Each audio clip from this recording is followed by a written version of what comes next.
Eu não sou mais escravo do medo. Eu sou filho de Deus.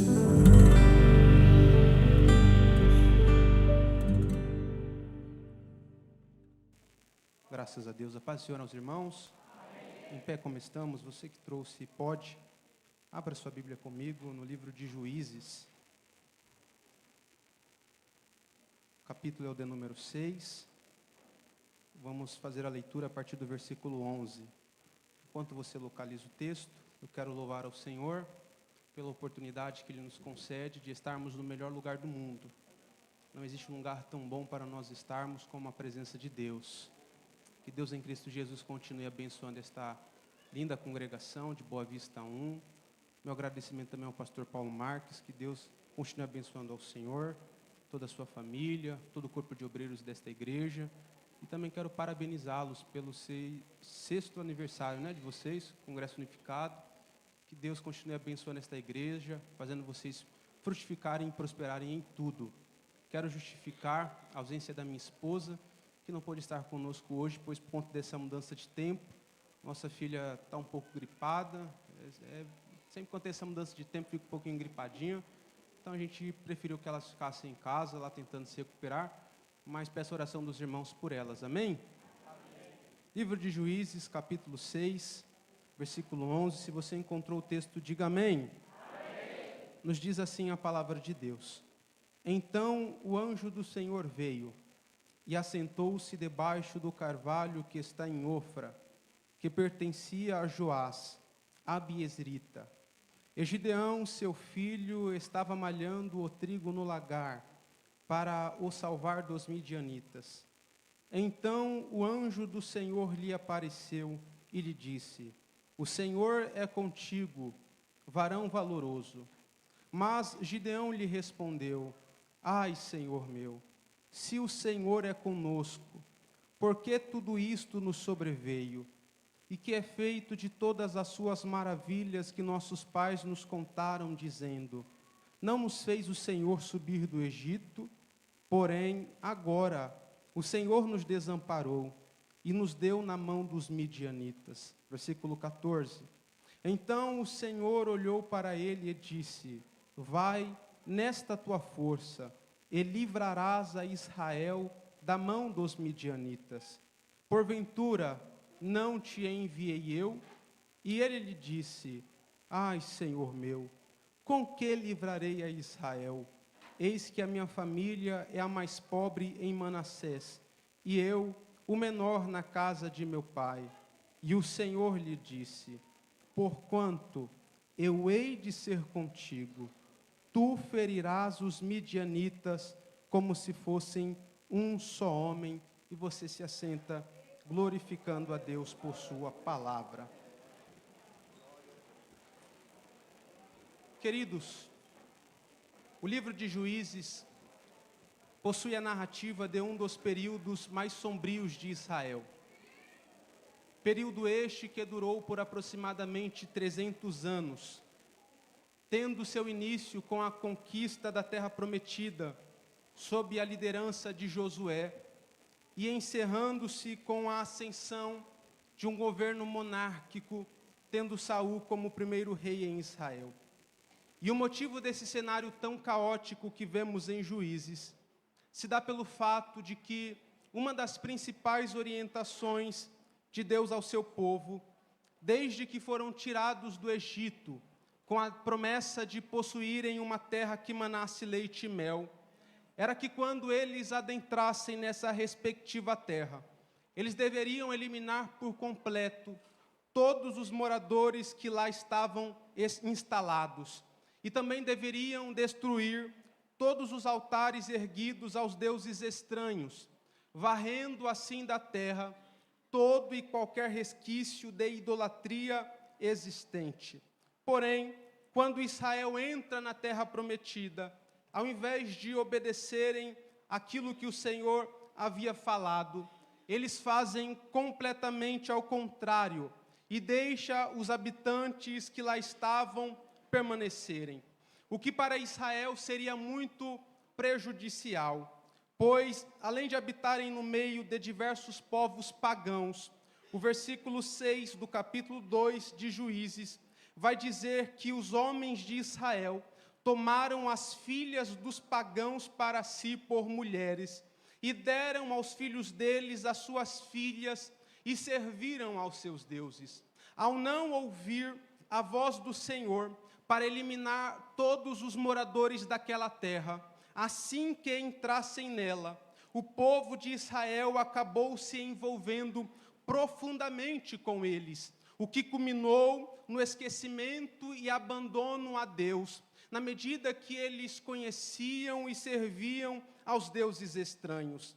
E essa desobediência, apostasia e idolatria presente em Israel fez com que a ira de Deus se acendesse contra eles, de maneira que, para castigá-los, o próprio Senhor os entregavam às diversas nações, que por sua vez afligiam e oprimiam o povo de Deus o máximo que pudessem. Só que quando isso acontecia, o povo recorria ao Senhor, clamando a Ele para que os livrassem de seus inimigos opressores. E Deus, que é infinito em misericórdia, levantava juízes em diferentes momentos da história para serem um agente de livramento aos filhos de Israel.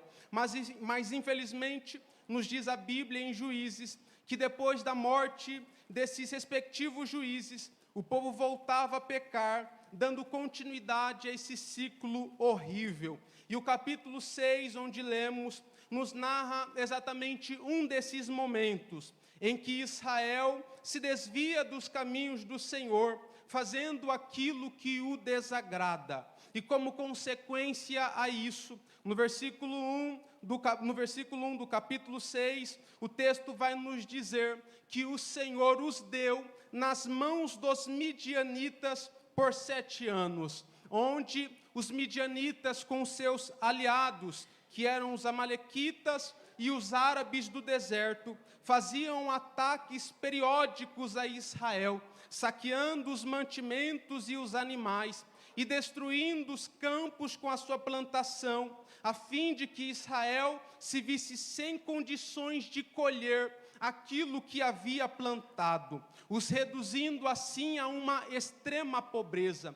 Tanto que no versículo de número 6, o texto vai nos dizer que Israel empobreceu muito pela presença dos midianitas. E agora, com uma terrível crise estabelecida e sem condições de sair dessa situação por conta própria, o texto vai nos dizer que eles vão clamar ao Senhor. Um teólogo, ao comentar acerca deste clamor, ele vai dizer que este clamor era como um grito de desespero por conta da situação precária em que o povo de Israel estava vivendo. E esse clamor me chama a atenção pelo seguinte fato.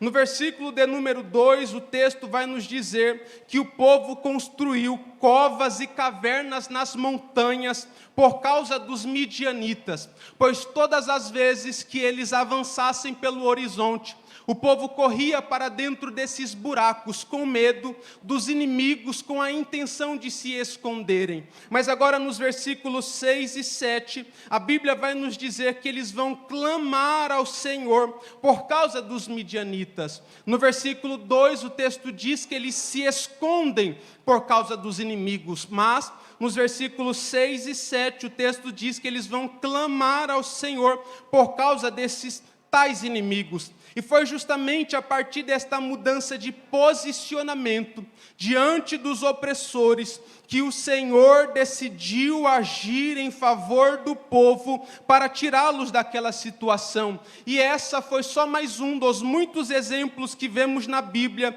de ações divinas que foram antecedidas por um clamor. Há diversos relatos ao decorrer da história de Deus agindo em favor de alguém por causa de um clamor. E eu anotei aqui alguns exemplos que confirmam essa minha afirmação. Êxodo capítulo 3, versículos 7 e 8 diz assim: E disse o Senhor, tenho visto atentamente a aflição do meu povo que está no Egito, e tenho ouvido seu clamor por causa dos seus exatores, porque conheci as suas dores. Portanto, desci para livrá-lo da mão dos egípcios e para fazê-lo subir daquela terra, a uma terra boa e larga, a uma terra que mana leite e mel. Salmos de número 30, versículo 2 diz assim: Senhor meu Deus, clamei a ti, e tu me saraste. Salmo 120, versículo 1, na minha angústia clamei ao Senhor, e Ele me ouviu. Salmo 145, versículos 18 e 19, perto está o Senhor de todos os que o invocam, de todos os que o invocam em verdade. Ele cumprirá o desejo dos que o temem, ouvirá o seu clamor e o salvará. Isaías capítulo 58, versículo 9 diz: então clamarás e o Senhor te responderás, gritarás e Ele dirá: eis-me aqui. Jeremias capítulo 33, versículo 3 diz: clamas a mim e responder-te-ei e anunciar-te-ei coisas grandes e firmes que não sabe. Percebam que há sempre uma intervenção de Deus no cenário onde alguém escolheu clamar. Vou repetir isso daqui: há sempre uma intervenção direta de Deus no cenário onde alguém escolheu clamar. Isaías capítulo 59, versículo 1 diz que a mão do Senhor não está encolhida para que não possa salvar, nem o seu ouvido agravado para não poder ouvir. Por isso o Senhor te trouxe aqui nessa noite. Essa palavra é para alguém que chegou aqui preocupada sem saber o que fazer. Isso daqui é para alguém que já tentou de um jeito, já tentou de outro jeito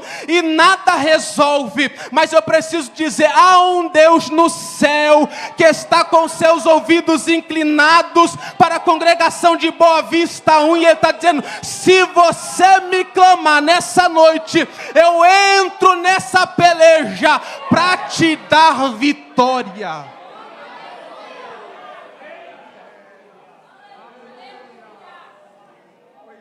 Eles vão clamar ao Senhor, e o Senhor vai responder este clamor de duas maneiras. Primeiro, com o envio de um profeta. Versículo 8, o Senhor envia um profeta, que vai dizer a eles: assim diz o Senhor, Deus de Israel, do Egito eu vos fiz subir e vos livrei da casa da servidão, e vos livrei da mão dos egípcios e da mão de todos quantos vos oprimiam, e os expeli de diante de vós, e a vós dei a sua terra. Versículos 6 e 7, eles estão clamando, aflitos por conta da realidade, com a expectativa de obter em Deus um futuro melhor. Deus vai responder este clamor, enviando um profeta. Mas perceba que a mensagem do profeta não trata o presente, nem muito menos o futuro. Perceba que o Senhor não vai dizer através do profeta: eu estou fazendo ou eu irei fazer. Antes, o Senhor vai apontar para o passado, dizendo: vocês estão aflitos por conta da realidade atual em que vocês se encontram. Vocês estão clamando a mim porque no presente há inimigos opressores destruindo a vida de vocês. Porém, olhe para o passado e veja tudo o que eu já fiz por vocês.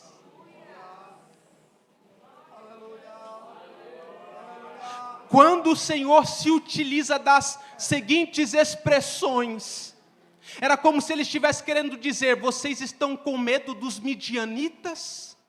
Mas eu já livrei vocês de coisas muito piores. Já livrei vocês da mão de Faraó. Já destruí no mar os seus carros e os seus cavaleiros. Destruí Amaleque quando vocês estavam no deserto sedentos, sem água. Eu dei livramento para vocês. Lembra quando vocês atravessaram o Mar Vermelho? As 7 nações cananeias que se puseram contra vocês, caiu 1, caiu 2, caiu 3, caiu 4, caiu... E vocês estão com medo dos midianitas? Era como se o Senhor estivesse querendo dizer para eles: o Deus que livrou no passado, continua sendo poderoso para livrar no presente. Essa palavra para alguém é que já se esqueceu do passado de livramentos que o Senhor já te concedeu. Isso daqui é para alguém que já passou por tanta coisa na vida, já levou tanta pancada, já tomou tanta surra. Quantas vezes você diz: cheguei no meu limite, não vou mais aguentar, e de repente a mão de Deus pegou na tua mão e te fez continuar caminhando, e agora diante dessa luta, diante desse vento, você vem querer dizer para Deus que não dá mais, que não aguenta mais. Mas assim te diz o Senhor nesta noite: o Deus que operou na tua vida ontem, continua sendo poderoso para operar hoje e continuar operando amanhã.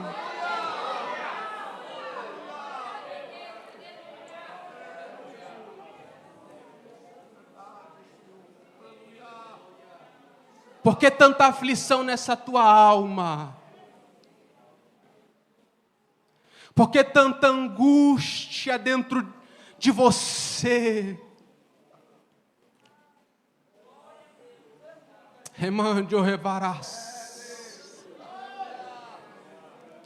Por acaso eu deixei de curar, diz o Senhor? Remando calabaraçúbria. Por acaso eu deixei de ser o Deus que entra onde o homem não entra, e que faz o que o homem não faz? Que mande ou que lebarácia. Assim diz o Senhor para alguém: eu ainda continuo sendo poderoso. Vou repetir isso daqui: eu ainda continuo sendo poderoso. Ele ainda cura câncer, Ele ainda cura enfermidade, Ele ainda abre porta, Ele ainda liberta, Ele ainda pega o coração petrificado, esmiuça e no lugar coloca um coração de carne. Ele ainda faz, Ele ainda faz, Ele ainda faz. Eu não mudo.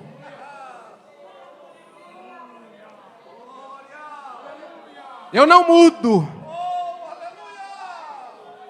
Continuo assentado sobre um alto e sublime trono. Eu não mudo. O governo de tudo ainda está nas minhas mãos. Eu não mudo. Remande ou que lebarás. Ainda eu consigo pegar todas as águas do oceano com a concha da minha mão. Eu não mudo. Eu não mudo. Eu não mudo, diz o Senhor.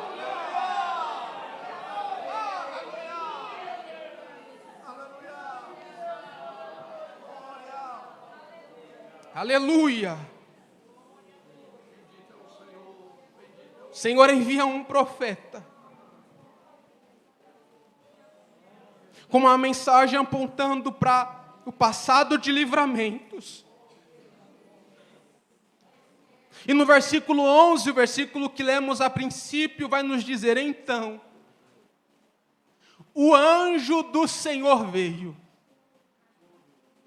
Glória a Deus por isso. Versículos 6 e 7, eles estão clamando. Versículo 11, o texto vai dizer: então o anjo do Senhor veio. Repito. Versículos 6 e 7, eles estão clamando. Versículo 11, o texto diz: então o anjo do Senhor veio. A expressão vir aqui fala de alguém que está em movimento. Versículos 6 e 7 eles estão clamando. Mas aí no versículo 11 o texto vai dizer que o anjo do Senhor começa a se movimentar. É simples, porém é de Deus o que eu preciso dizer para alguém. Haverá movimentação de Deus na sua vida. Que mande o rebarácia. Para aqueles que entendem que precisa de Deus e são dependentes, que entraram aqui nessa noite dispostos a clamar, assim diz o Senhor, se prepare para ver movimento de Deus na tua vida. Isso daqui é resposta de Deus para alguém que chegou aqui dizendo, parece que Deus só faz na vida da irmãzinha, do irmãozinho, não faz na minha. Mas Deus te diz nessa noite, se prepare, porque eu vou começar a me movimentar na tua vida. O anjo do Senhor está vindo aí. O anjo do Senhor veio. E assentou-se embaixo de um carvalho. E a Bíblia vai nos dizer que um homem por nome Gideão, qual era o seu nome? Gideão. Mais alto, qual era o seu nome? Gideão. Gideão. Estava malhando o trigo no lagar. Para salvar o trigo dos midianitas. Os irmãos sabem que lagar não é lugar de se malhar trigo. Lagar é lugar de se pisar em uvas para se fabricar vinho. Lugar de se malhar trigo é na eira. Porém, quando falamos de eira, falamos de um lugar que geralmente fica a céu aberto, próximo ao portão principal da cidade.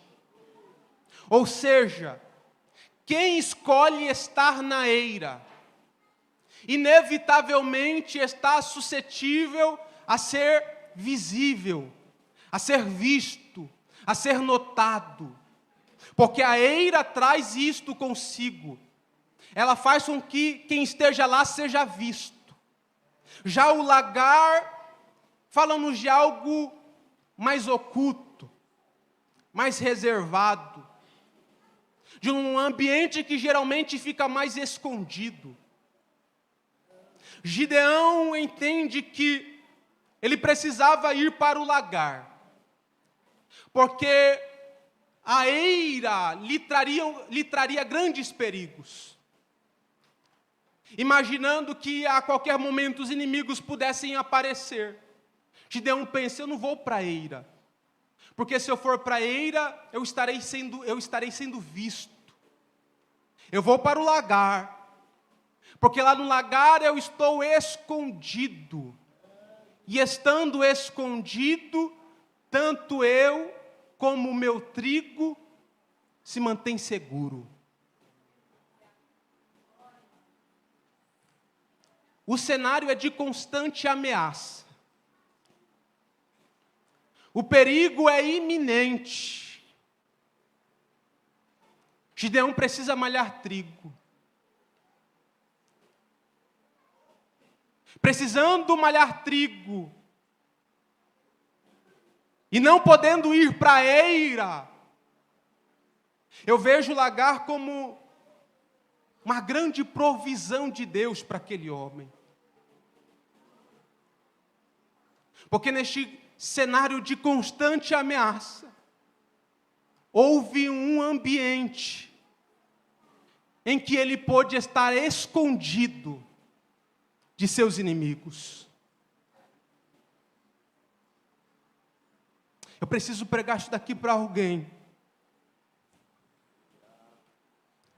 Deus vai te esconder.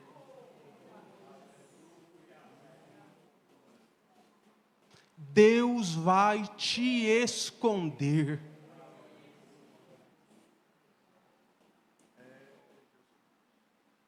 Pedro escreveu aos jovens da igreja: sede sóbrios e vigiai. Porque o diabo, o vosso adversário, ele está procurando, bramando como um leão, a quem possa tragar. Pedro estava dizendo, ele está procurando, ele está buscando alguém para tragar. Mas nessa noite, a mão de Deus está nos conduzindo ao seu lagar. Remandio rebarás. A mão de Deus está nos conduzindo ao seu lagar. E nos conduzindo ao seu lagar. Olha o que eu ouço o Espírito Santo soar no meu ouvido. Conduzindo-nos ao seu lagar, Ele está nos livrando. Ah, como tem livramento de Deus aqui nessa noite. Que mande o rebarácia. O diabo até armou as suas armadilhas, criou as suas arapucas, na tentativa de ceifar a alma de alguém. Mas o Senhor nesta noite está nos conduzindo ao seu lagar. E Ele está dizendo, quando eu te conduzo para o meu lagar, não tem demônio que te ache, não tem demônio que te alcance, não tem demônio que te encontre. Levante as tuas mãos o mais alto que você puder e receba de Deus esta palavra. Eles podem acender vela, eles podem bater tambor, eles podem levar teu nome para Pai de Santo, podem levar despacho para encruzilhada, mas o Senhor está te guardando nessa noite. Ele está dizendo, entra no meu lagar, porque eu estou te livrando dos inimigos. Que mande o revarás. Tem laços sendo quebrado aqui nessa noite. Que manda o que lebarácia. O laço de morte está sendo desfeito aqui, porque o Senhor se antecipa nessa noite e nos conduz ao seu lagar.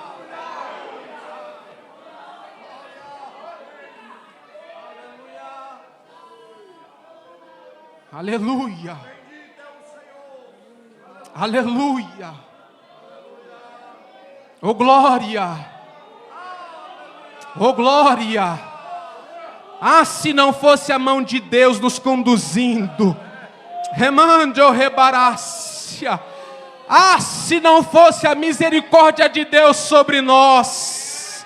Ah, se não fosse o Senhor nos escondendo no seu lagar. Você nem faz ideia, meu irmão, o tanto de livramento que Deus já te deu. Então, se você puder, nessa noite, levante as tuas mãos e adore aquele que te guarda e que te livra.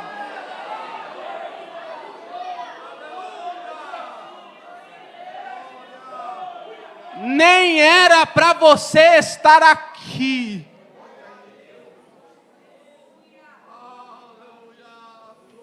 Remande o revarácia. Oh, aleluia. Oh, glória. Eu sinto que tem um agir de Deus aqui nessa noite. Ah, se tivesse pelo menos 10 espirituais que estivessem na mesma fiação. Porque enquanto eu estou pregando aqui, o Senhor está quebrando laços do diabo. Remande o rebarácia. Porque o diabo armou, fez de tudo, e ele disse, você não vai virar um mês ainda vivo. Mas olha o Senhor nessa noite desfazendo. Remande o rebarácia. Olha o Senhor quebrando aqui nessa noite. Olha o Senhor dando livramento de morte para alguém aqui nessa noite. Entra no lagar de Jeová e recebe o livramento de Deus.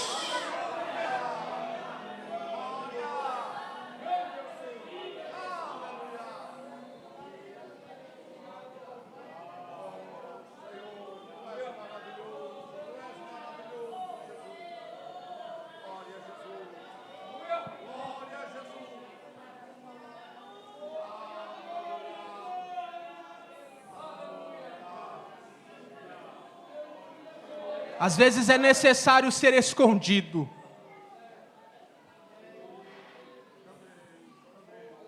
Ah, mas ninguém me nota.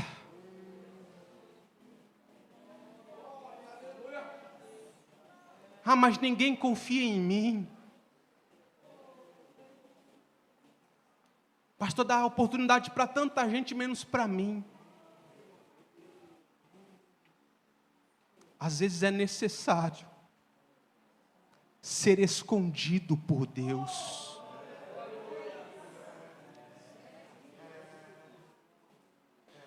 Nem todos estão prontos para a visibilidade. Nem todo mundo está pronto para ser notado.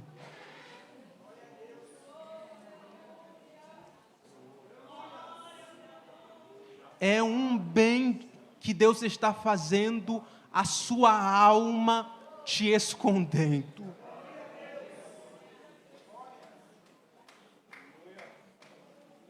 Porque tem gente que ainda por não estar preparado e por não ter maturidade o suficiente para ser notado, no dia que é notado, nariz empina,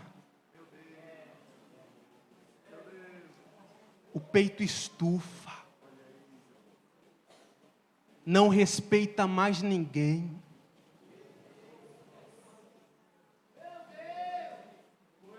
Ah, mas eu tenho talento.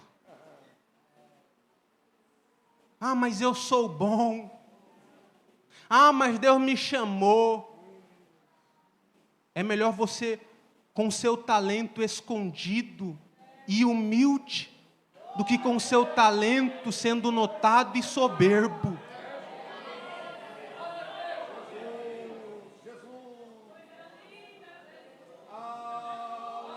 Aleluia. Aleluia. Gideão está no lagar. Está sendo escondido. O anjo do Senhor encontra ele. E vai dizer: Gideão, o Senhor é contigo. Você é um varão valoroso.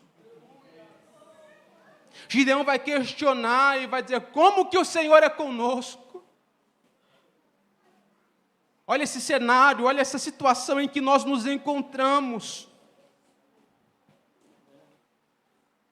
Tudo que Deus fez, Deus não faz mais. Estamos sozinhos, desamparados. Aí no versículo 14, o Senhor olha para Gideão. E diz: Gideão, vai nesta tua força e livrarás a Israel da mão dos midianitas. Irmãos, isso mexe muito comigo.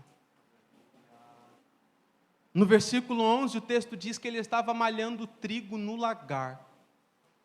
E quando o texto diz no final, para o salvar dos midianitas, o texto não está dizendo que Gideão malhava trigo no lagar para se salvar, mas era para salvar o trigo. Então o anjo do Senhor encontra Gideão, trabalhando com todo o cuidado do mundo, para não perder trigo para os midianitas. Mas aí no versículo 14, o Senhor vai dizer para este homem, que estava malhando trigo no lagar, para não perder o trigo para os midianitas, que agora o Senhor iria usá-lo para livrar Israel da mão dos midianitas. Olhe para cá. No versículo 11, ele está cuidando de trigo. No versículo 14, o Senhor está dando para ele Israel.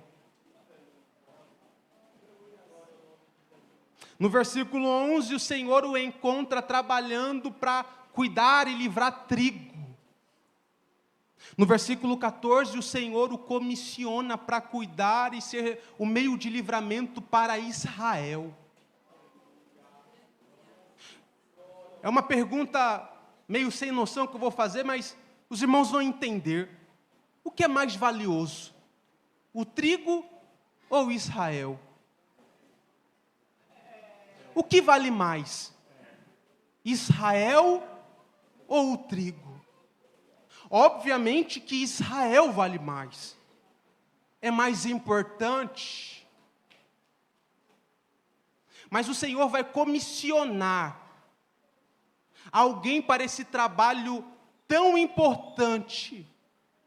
Alguém que um dia se dedicou para cuidar de trigo.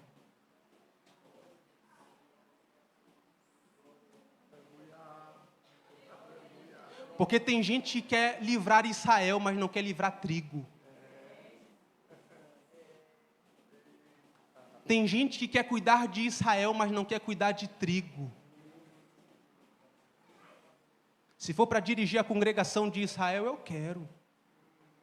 Mas se for para dirigir a congregação que só tem trigo? Eu acho que aqui no setor de Suzano não tem, mas lá no setor 53 de Itaim está cheio. Os camaradas querem escolher a igreja que quer pregar. Lá o nosso setor tem 41 congregações. Algumas congregações maiores e outras menores.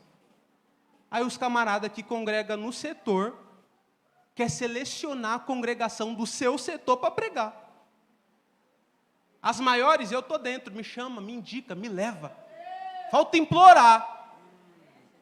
Mas as congregações lá que está de frente com o córrego, se o pastor implorar para ir, ele não vai.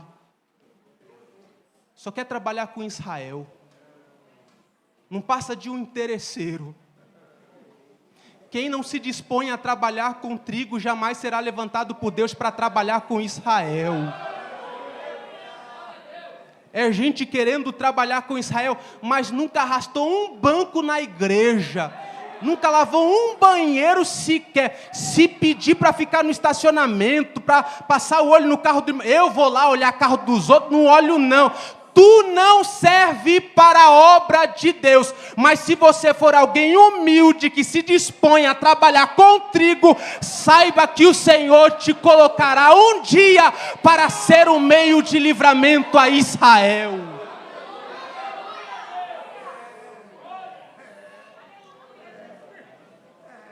Crescimento ministerial, irmãos, começa de baixo.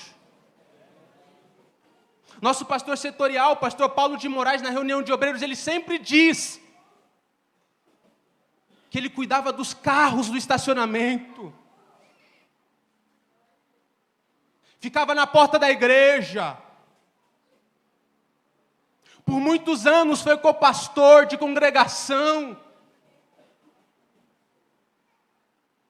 Mas a gente está vindo de uma geração onde a gente não quer mais saber de trigo.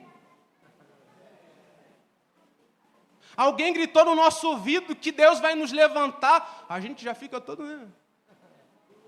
Manda fazer cartaz, agendas abertas. Posta lá no Instagram. Mas não auxilia em nada na congregação. Não se disponibiliza para fazer um trabalho mínimo sequer dentro da igreja. Mas aquilo que traz notoriedade, ele quer. Aquilo que vai trazer a ela visibilidade, ela topa.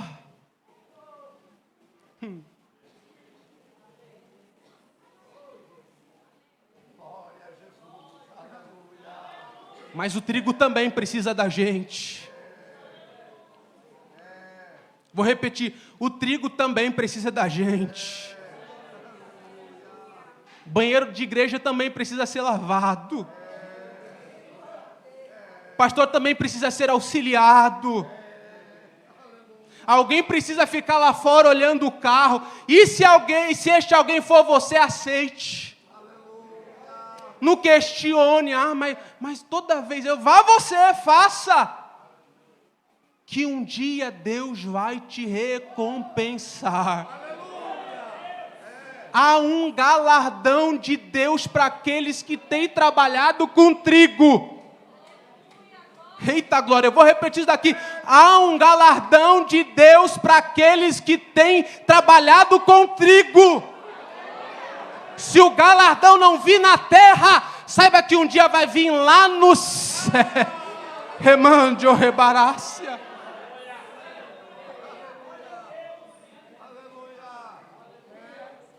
Você vai livrar Israel da mão dos midianitas. No versículo 15, ele vai dizer: Senhor, não dá.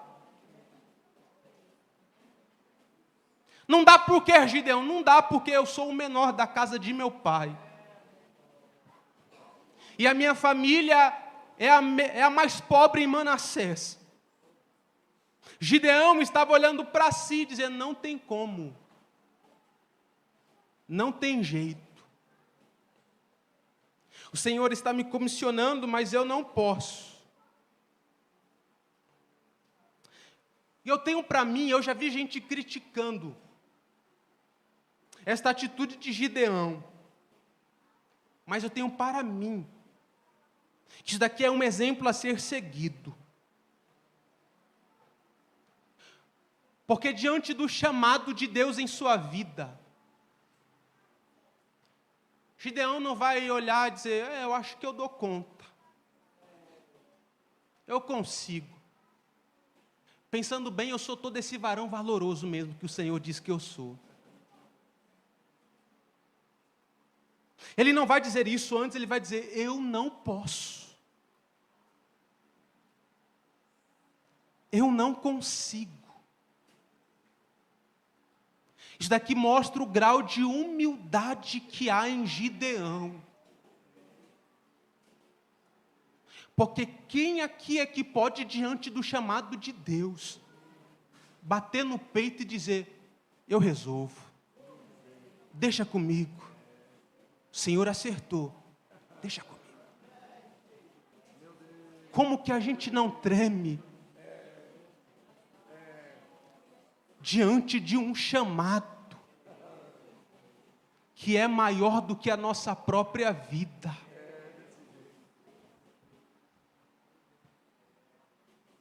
Esse sentimento de prepotência, irmãos, o sentimento maligno que tem enchido a alma de tanta gente dentro da igreja, esse sentimento de autossuficiência: eu consigo, eu posso, eu faço, eu sou, eu tenho. Quando na verdade você não faz nada, você não é nada, você não pode nada, você não tem nada. Quem tem é Ele, quem pode é Ele, quem faz é Ele, é Ele, é Ele. Gideão vai tremer diante do chamado e dizer: Deus, eu não consigo.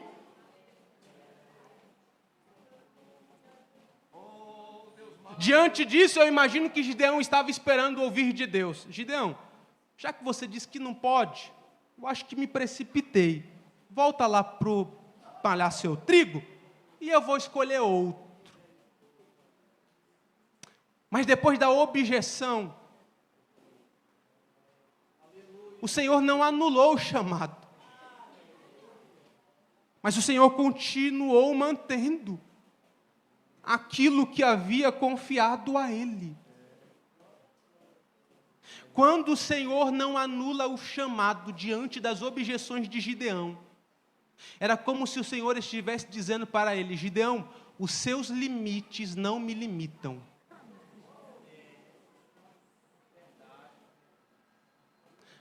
Você está dizendo que não pode, você está dizendo que não consegue, você está dizendo que é demais para você, e realmente, você não pode, você não consegue, é demais para você. Há limites diante de você, porém os teus limites não me limitam. Eu ainda posso te usar com as suas falhas, com as suas fraquezas, com os seus traumas, com as suas fragilidades, Porque enquanto você não tem, Gideão, eu tenho. Enquanto você não pode, Gideão, eu posso. Enquanto você é fraco, Gideão, eu sou forte. Enquanto você é pequeno, eu sou grande. Enquanto você nada tem, eu tudo tenho. E a palavra de Deus nessa noite é para alguém que chegou aqui como Gideão, dizendo: Senhor, não dá para mim. Porém assim te diz o Senhor: dá sim, porque eu não errei quando te escolhi. Você é fraco, você é falha. Tem gente melhor que você. Tem gente mais bem preparada que você. Tem gente que ora mais que você, lê mais que você. Tem gente que estudou até o último ano da escola, fez faculdade, tem dinheiro, tem diploma, tem gente melhor do que você, mas é você que eu vou levantar neste tempo para ser um agente do céu e mudar este cenário.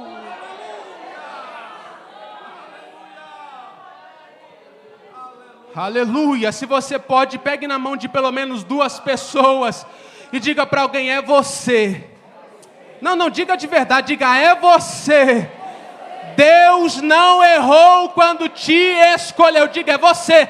É você que Ele vai levantar para pregar. É você que Ele vai levantar para cantar. É você que Ele vai levantar para reger. É você que Ele vai levantar para interceder. É você que Ele vai levantar para profetizar. É você que o céu nessa noite.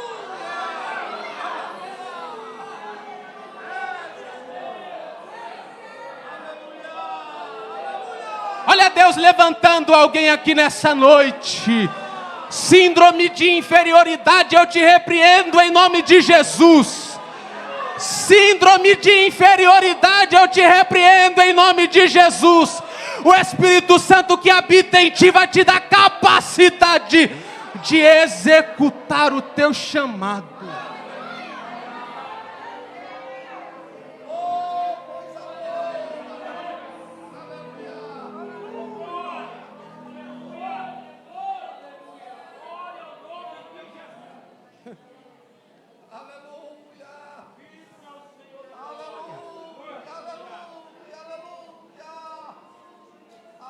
Oh, glória.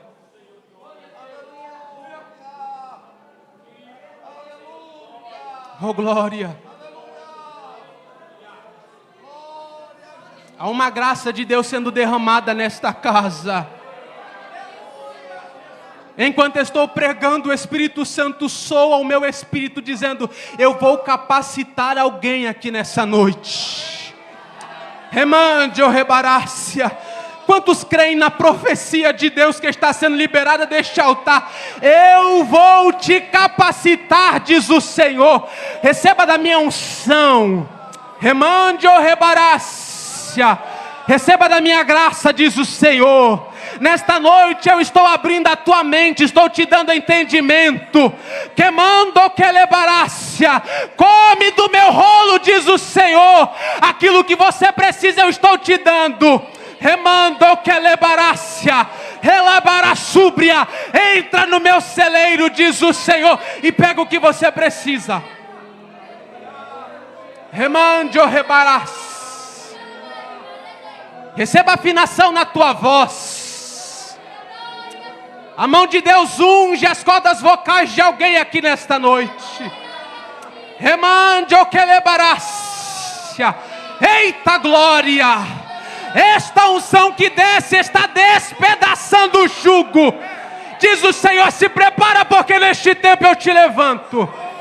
Eu te levanto. Eu te levanto. Eu te levanto. Eu te levanto. Eu te levanto. Eu te levanto.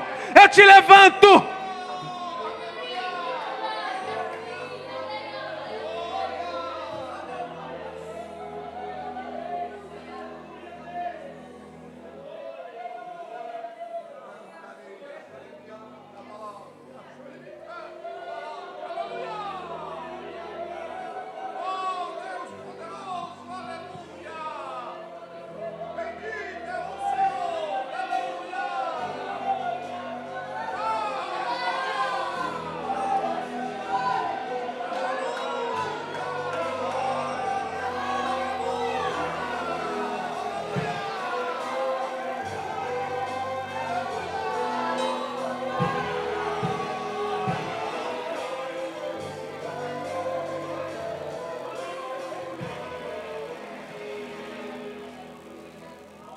Oh, aleluia.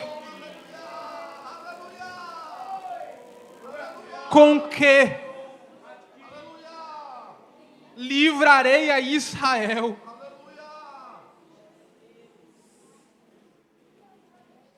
Com o que? É a pergunta que Gideão faz a Deus. Mas aí no versículo 16, eu encerro aqui. Gideão vai responder ao Senhor de forma muito simples, porém muito profunda. Gideão, você está me perguntando com o que você livrará Israel. Mas não é com o que, e sim com quem. Porquanto eu hei de ser contigo. Tu ferirás os midianitas como se fossem um só homem.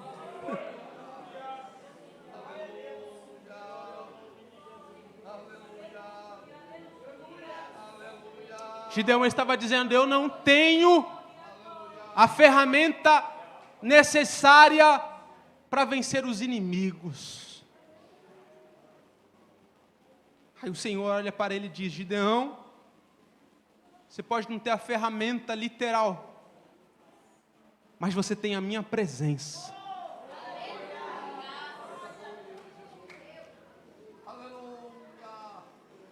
Porquanto eu hei de ser contigo.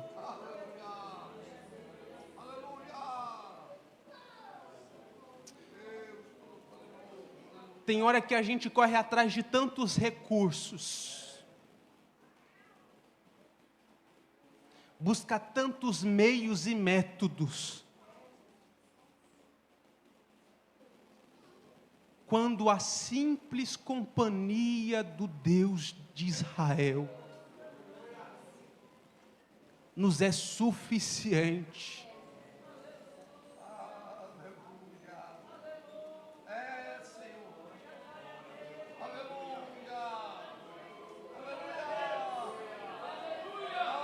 Aleluia. Aleluia. Aleluia. A presença de Deus é suficiente.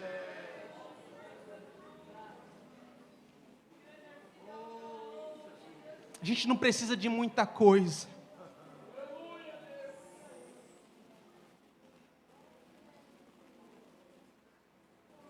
A gente não precisa inventar tanta moda.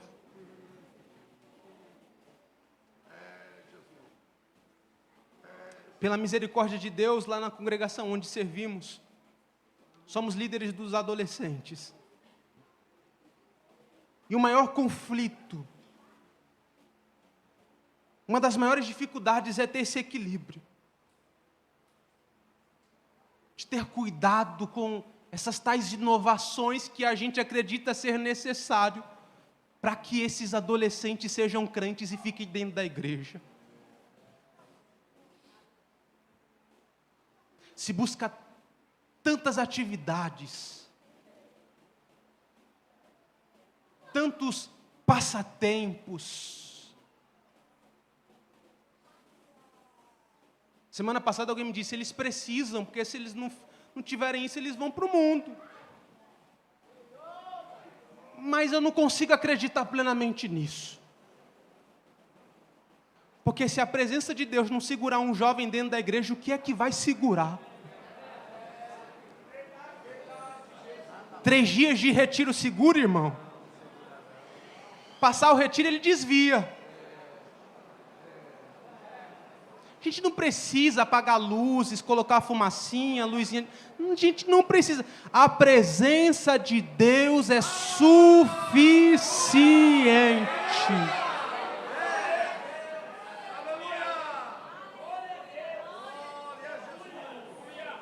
Eu queria de verdade ser um pregador mais eloquente, pregar melhor, falar mais bonito, mas esse jeito simples é o jeito que Deus quis me levantar.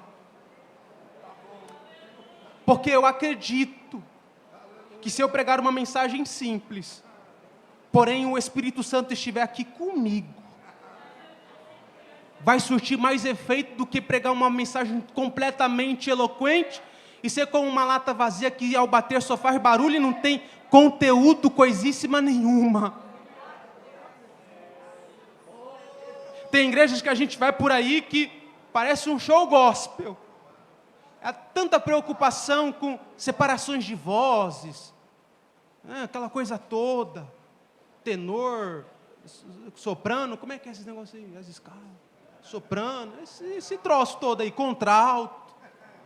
Com todo respeito, os irmãos têm que se qualificar sim, precisam estudar sim, tem que fazer escala, tem que aprender. Só que nada vai ser mais importante do que a presença de Deus na vida do músico, na vida do cantor, na vida do pregador, na vida do obreiro. Pode saber de tudo, mas se for vazio de Deus, não presta, não adianta.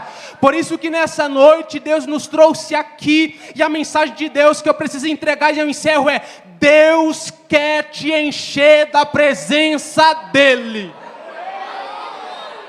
Deus quer que você saia daqui transbordando a presença dEle. Não adianta ter voz afinada e ser vazia do céu. Não adianta saber de hebraico, de grego, de aramaico, estudar teologia. Não adianta se você não tiver a unção do Espírito Santo na tua cabeça. Você precisa mais de Deus na tua vida. Remandio rebarás. E os céus está aberto aqui nessa noite, e o Espírito assim manda dizer para aqueles que estão de coração aberto, sedentos, como uma terra seca clamando por chuva: o meu Espírito te enche agora. Te enche agora. Quantos tem glória a Deus na boca? Quantos tem um aleluia na boca? Remandio rebarácia. Aonde estiver alguém com as mãos erguidas e a boca aberta glorificando, haverá um renovo de Deus. Seja cheio, seja cheia, seja cheio, seja cheia. Receba de Deus, adolescente. Receba de Deus, jovem. Receba de Deus, minha irmã. Receba de Deus, obreiro. O Senhor quer te encher.